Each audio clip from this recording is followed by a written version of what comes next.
Assalamualaikum warahmatullahi wabarakatuh. Salam kenal. Selamat datang di channel Gudang Rumah Eyang.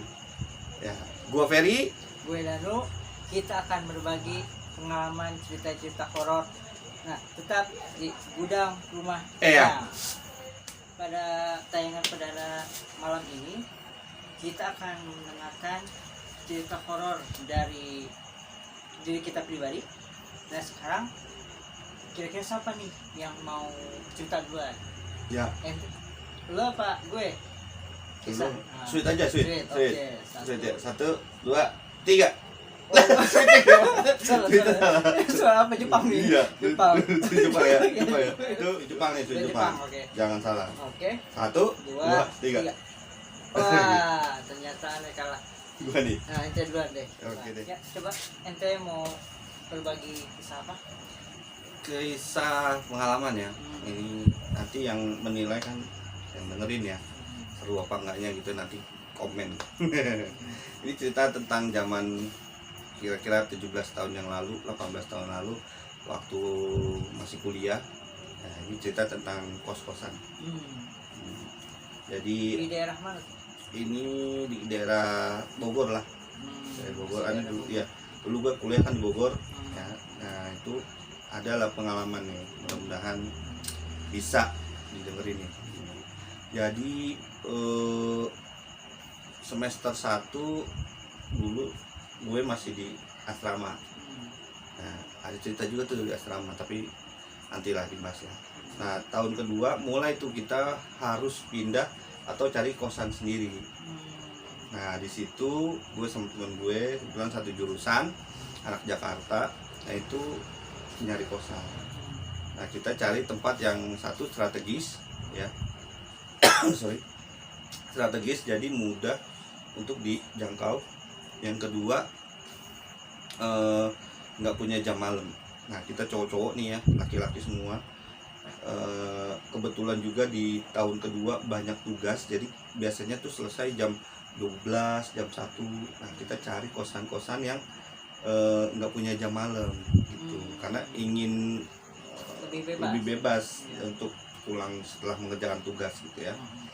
Kalau misalnya jam 2 harus bangunin orang gitu kan kayaknya nggak enak gitu ya, bukain pintu dan segala macam. Nah, ketemu tuh sebuah lokasi yang strategis, pinggir jalan ya, banyak mahasiswa mondar mandir tuh bisa ketahuan, bisa kelihatan. Nah, ini kita ambil lokasi itu ya, kita pilih karena murah dan strategis.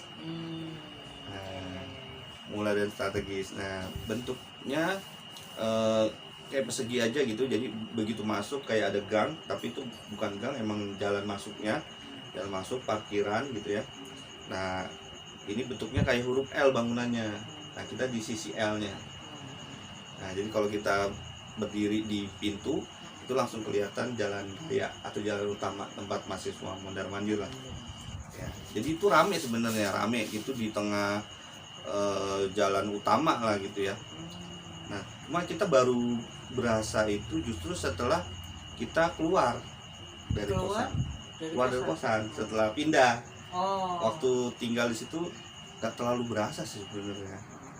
Itu cuma dari cerita justru teman-teman kita yang mampir gitu ya, itu mulai berasa tuh kayak gitu. Jadi di kosan ini tuh sebenarnya yang paling kita rasain adalah sejuk. Nah, kan enak nih kalau sejuk ya, adem segala macam. Jadi, nah tapi kita biasanya pulang atau tidur di kosan itu setelah jam 12 atau jam 1 gitu ya. Paling pulang ke kosan misalnya kalau udah sore, pulang mandi beres-beres itu kita keluar lagi ya. Ada tugas atau main ya kan, atau nongkrong, itu kita keluar lagi, balik lagi biasanya jam 12 atau jam 1 gitu ya.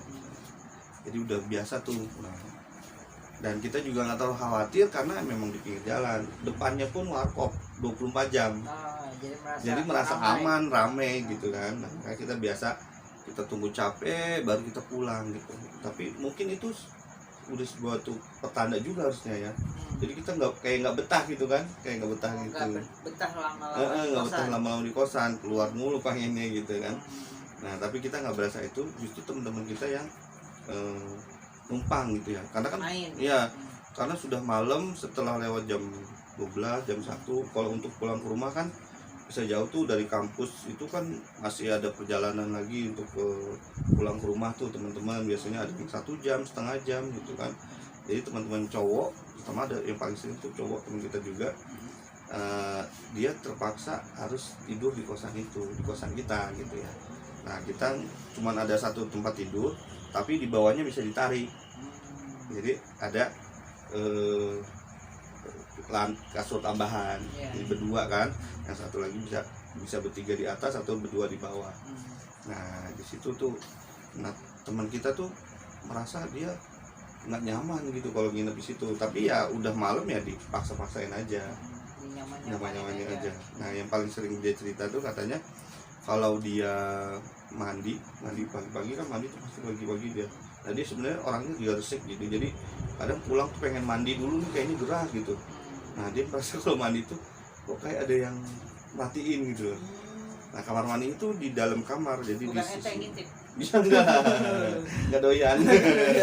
Nah itu di sisi kamar mandi itu, kalau di depan ini kan ini pintu, jadi belakangnya tempat tidur. Nah palanya misalnya di sebelah sini, kaki kita di sini kan. Nah ini di belakang ini baru pintu kamar mandi. Kamar mandi ini cukup besar, tapi nggak ada bathtub apalah ya, sederhana, kamar mandi jebak gitu ya. Nah temen tuh merasa nggak nyaman di situ, merasa kalau mandi kayaknya ada yang merhatiin nih gitu kan. Kita juga aneh juga, siapa sih merhatiin gitu, siapa yang mau merhatiin lo gitu kan. Itu merasa nggak nyaman gitu. Padahal nah memang di kamar mandi itu punya jendela kecil, ada jendela kecil kayak ventilasi gitu, ngadep ke belakang.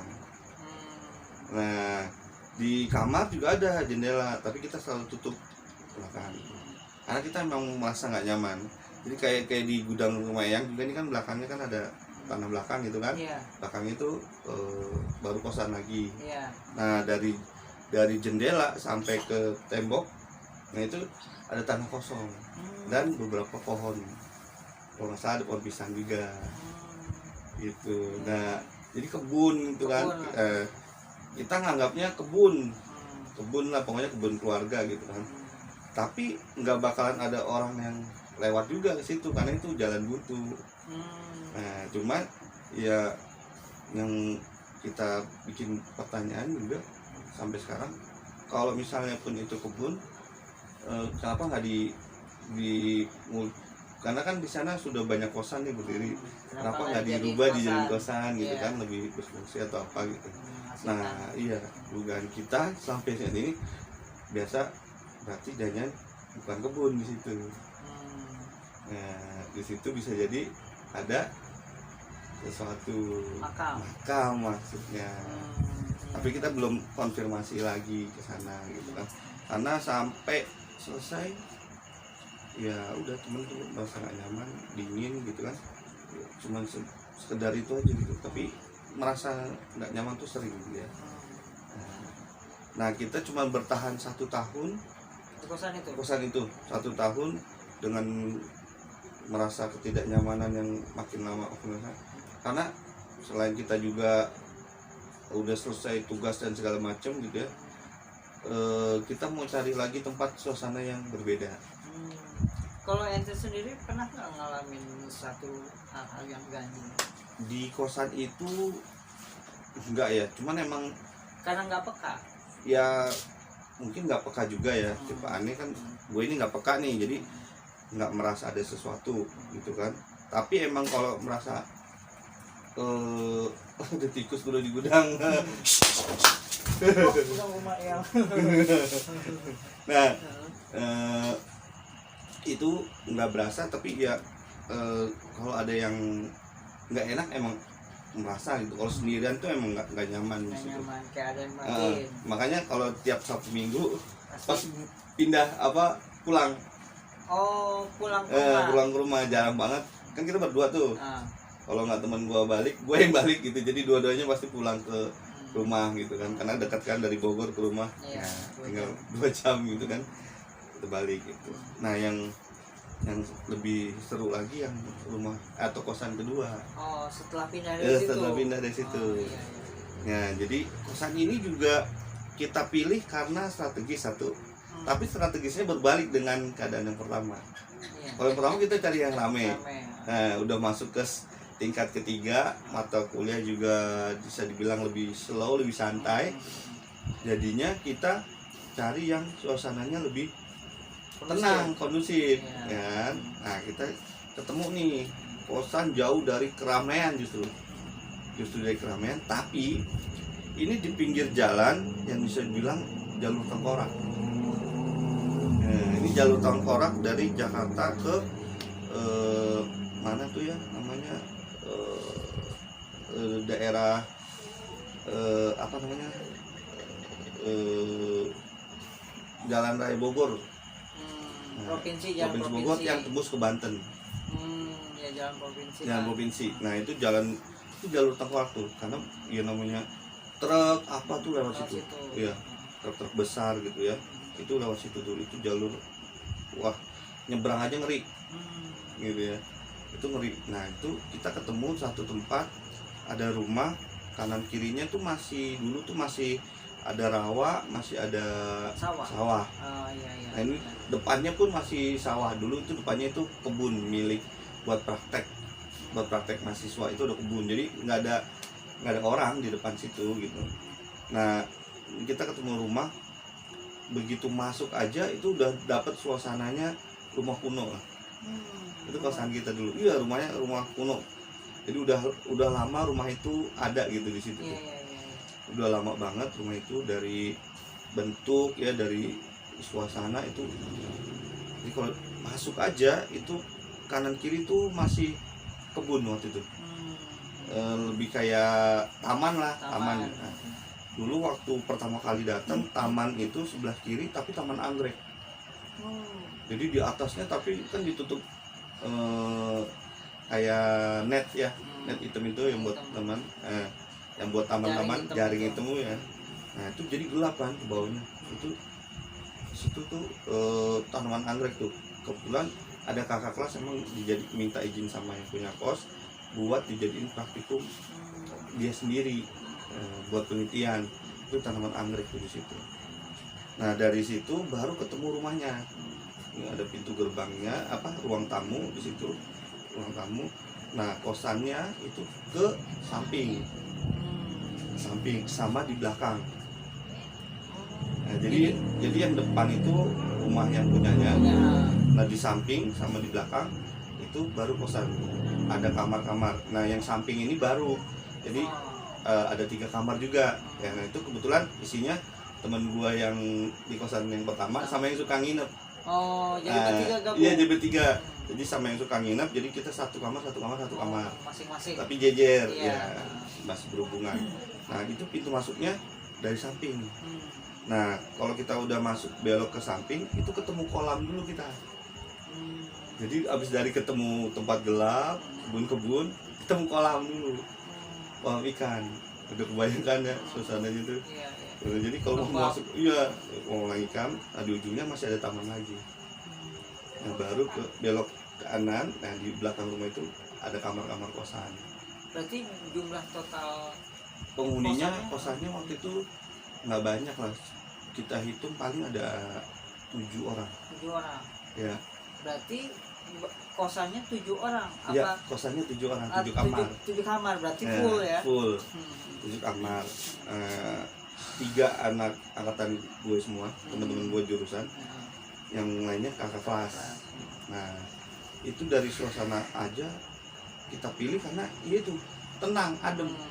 Walaupun di pinggir jalan raya, tapi hampir lebih ke dalam. Jadi suara mobil pun nggak ada tuh. Jadi benar-benar tenang. Cuman terlalu tenang.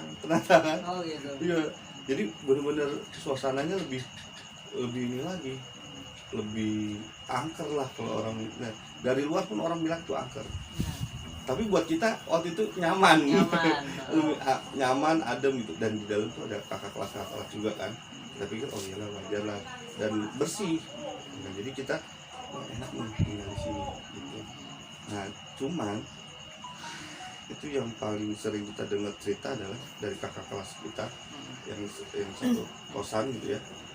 Jadi di Taman Anggrek itu, untuk tempat gelap itu, justru sering muncul yang putih, ya putih gitu. Jadi gua nggak pernah lihat, tapi banyak yang apa ya, kalau jalan pulang tuh malas gitu, ngeliat ke kiri tuh malas gitu. Jadi buru-buru mau jalan, mau buru-buru masuk ke kamar, tapi ketemu dulu kolam gitu kan, ketemu kolam gitu, ada ikannya gitu begini. Jadi rada jauh juga kan, mau ke kosan gitu, apa mau ke kamar tuh rada muter gitu. Tapi ya itu, menurut kakak kelas yang tinggal di situ, itu salah satu spotnya di situ. Karena emang gelap gitu ya. Jadi di depan rumah itu masih ada ruko. Jadi di belakang ruko kan. Jadi cuman gerbangnya terus sebelah ruko. Jadi tembok itu, si Taman Anggrek itu emang gelap. Jadi di pojokan itu suasananya gelap banget. Pagi nggak ada, malam itu nggak ada pencahayaan. Ada pencahayaan tuh cuma di pintu depan atau di ruang tamu itu, ruang teras. Tapi jarang banget yang nongkrong di teras itu. Paling yang punya rumah gitu kan, anak-anaknya gitu. Ataupun kalau kita mau ikutan, nggak nyaman juga gitu kan. Karena emang pemandangannya tuh kalau ke jalan juga nggak bisa gitu. Jadi emang ngeliatin taman doang kita. Nah yang paling seringnya temen itu, karena temen jendelanya kan ke situ kan. Situ, langsung mengarah situ. Kalau jendela rumah kosan gue masih ke kolam. Nah jadi ya itu yang paling itu satu itu. Terus mungkin suara-suara. Nah kalau suara-suara ini kita udah maklum juga. Kadang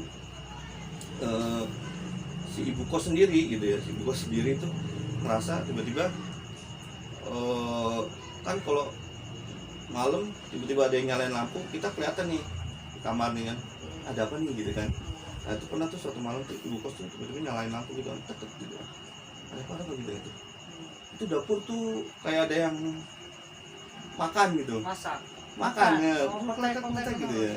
Ada yang makan, makanya kan dia pikir anak kosan kali minjem piring. Emang kadang kita kan memang makin juga, Bu, saya mau pinjam, boleh kalau pinjam gitu kan. Berarti akses dapur itu bisa bebas. Masuk bebas. Bisa masuk semua dari belakang, kosan belakang ke kosan samping, ke ruang tengah dulu, ruang TV. Nah itu nonton TV kita bisa bareng situ. Belakangnya baru ada dapur. Nah ke dapur itu suka ada yang bunyi ibu kosan sendiri. Jadi kita padahal siapa nih makan gitu kan, nggak ada gitu. Pas dicek nggak ada yang kakak. Jadi pas kalau kita sepi itu ibu kok suka aneh, mana suka cerita gitu, mana kita ada si ini gitu. Ternyata dia udah pulang ke rumah gitu kan, nggak ada orang, tapi kok dapur berisik gitu. Itu doang ke dapur tuh. Terus nah yang anehnya ada temen juga, ini kayak indigo gitu kan. Lu pos di mana lu sekarang gitu kan? Lu di sini gitu kan, cerita gitu. Nah, dia bilang, dia merasa bahwa di kosan itu dikuasain gitu ya. Dikuasain sama makhluk berupa macan. Nah, kita konfirmasi kan, istilahnya nanya dong, sama ngobrol-ngobrol santai lah sama yang punya kosan. Yang punya kosan juga cerita, oh iya itu emang ada macannya. Bawaan dari biasa kan, dari eyangnya atau dari leluhurnya. Nah itu buat menjaga rumah itu, kosan itu. Nah biasanya spotnya itu justru di dekat kolam. Ya, dekat kolam, jadi di pojok belakang. Jadi kalau Taman Anggreknya di depan, ini di belakang. Itu daerah macan gaibnya. Iya. Dan memang bisa muter kemana aja, tapi senangnya di sana pojok itu.